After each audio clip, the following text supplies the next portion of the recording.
Bom, voltando aqui o bate-papo com a Ivana aqui, né, que é psicóloga também, faz vários atendimentos, não é verdade? Com adolescentes, com mulheres, com crianças. E a gente está falando da importância dos pais terem um cuidado, né, de educar os seus filhos hoje, da internet aí, a criança tem acesso a tantas coisas, não é verdade? E muitos estudiosos do comportamento estão preocupados que tem crianças hoje de 5 anos que tem mais informação do que um adulto de antigamente com 50 anos. E a gente sabe que essa informação demais também adoece a criança.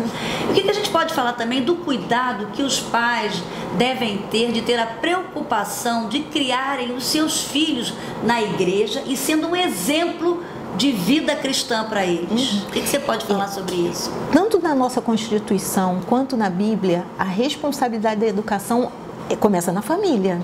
E hoje os papéis estão invertidos. A família está achando que isso é uma responsabilidade da igreja, da escola, de qualquer outra pessoa.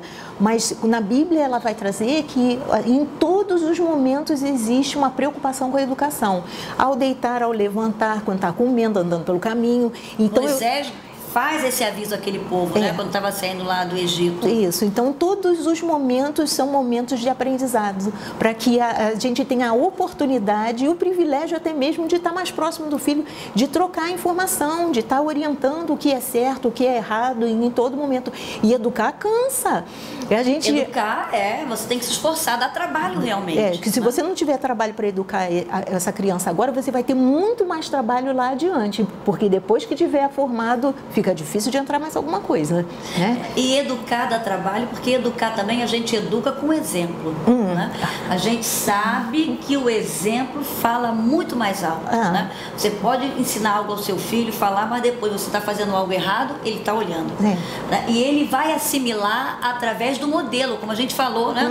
Que a criança aprende por imitação. Sim. Então, o pai, a mãe tem que ter cuidado, né? Quando ela está ensinando, porque ela pode estar falando de algo para a criança não fazer e depois a criança olha, mas a minha mãe está fazendo, como é que fica?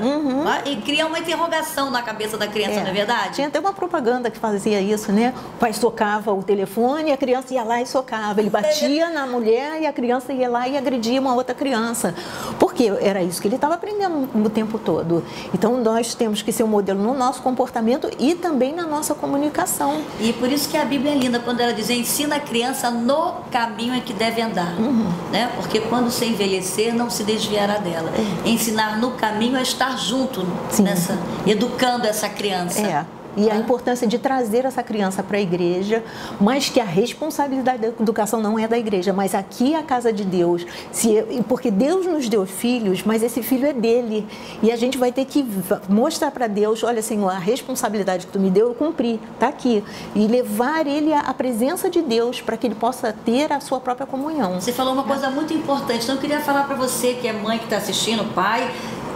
Quando a gente tem filhos, filhos é um presente, é uma dádiva de Deus. Eles não são nossos, eles estão com a gente por um tempo. Né? Então a gente tem um ministério. Eu vejo assim, quando a gente se torna pai, se torna mãe, é um ministério que nós recebemos. E às vezes a gente vê pessoas assim: o que eu vou fazer? Eu não tenho nada para fazer. Se você tem filhos, você tem um ministério nas suas mãos. Muito grande. Que responsabilidade. E eu vejo assim, que o maior exemplo que nós devemos passar para os nossos filhos e devemos ter é o exemplo de fé.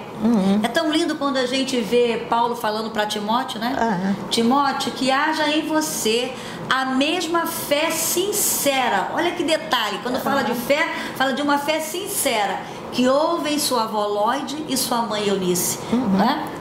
E não é fácil, né, ser um testemunho de fé, não é, Ivana? Principalmente dentro de casa, né? E às vezes é fácil ser um testemunho lá fora, mas dentro de casa é que é a referência que o filho vai olhar. Eu quero esse Deus do meu pai, eu quero esse Deus da minha mãe. É importante que a gente possa deixar esse exemplo para os nossos filhos, né? Quando ele nos olhar, lembrar: o Deus do meu pai, o Deus da minha mãe, eu preciso seguir aqui, né? Esse mesmo exemplo que ela me deixou. Que coisa linda, que você possa ter essa preocupação de ser um exemplo de fé. Como, irmã Elisete? Olha, profetizando bênçãos dentro da sua casa, não é verdade? Porque muitas vezes a pessoa não se dá conta de que ela às vezes fala tanta palavra de maldição. Na hora da raiva. Na hora da raiva. Como a gente atende pessoas que são marcadas, né?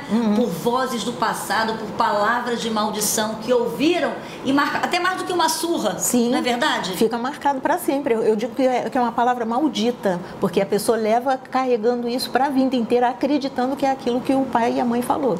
E ainda tem mais. E tem um peso, né? Pai e mãe, né? É uma autoridade sobre a criança. É uma marca no mundo espiritual cuidado. Também. Né? E vai dar conta diante de Deus. O que tu falou pro meu filho?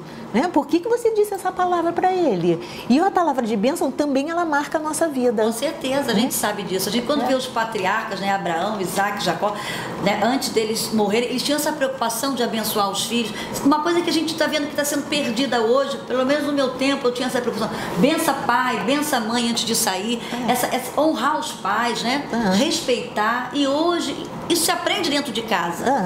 A gente sente falta disso hoje, não é verdade? A gente vê muitos filhos, muitas crianças que a gente vê não respeitam o adulto, não pede benção ao pai, benção à mãe. E isso é algo muito importante dentro da família. E isso não é a criança que tem que aprender, não. São os pais que têm que orientar. Porque honra teu pai. Isso é promessa. E está no decálogo. Diz que a lei fundamental que existe é o decálogo. Né? Honra teu pai e tua mãe, se prolongará o seu dia sobre a terra. Agora, se eu não honro, eu também estou carregando uma maldição sobre a minha vida.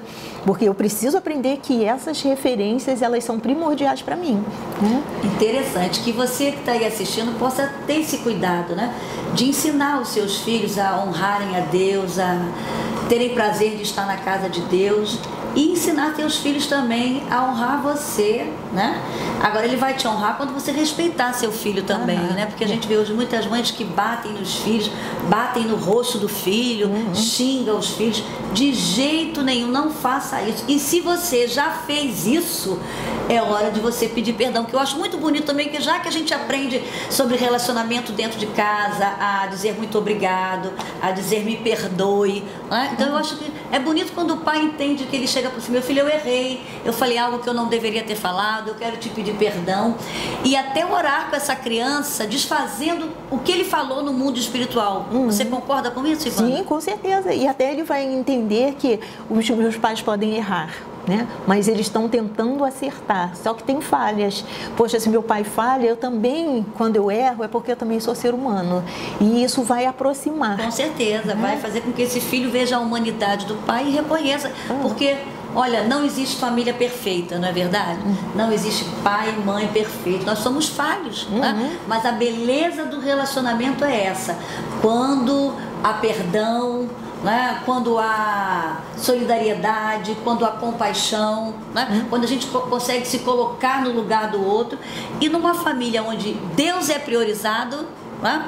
Essas virtudes são desenvolvidas. Que né? a base é o amor. Né? Porque eu vou amar, até mesmo para te corrigir, eu tenho que te corrigir em amor. Se eu te corrigir numa hora de raiva, eu não estou te educando.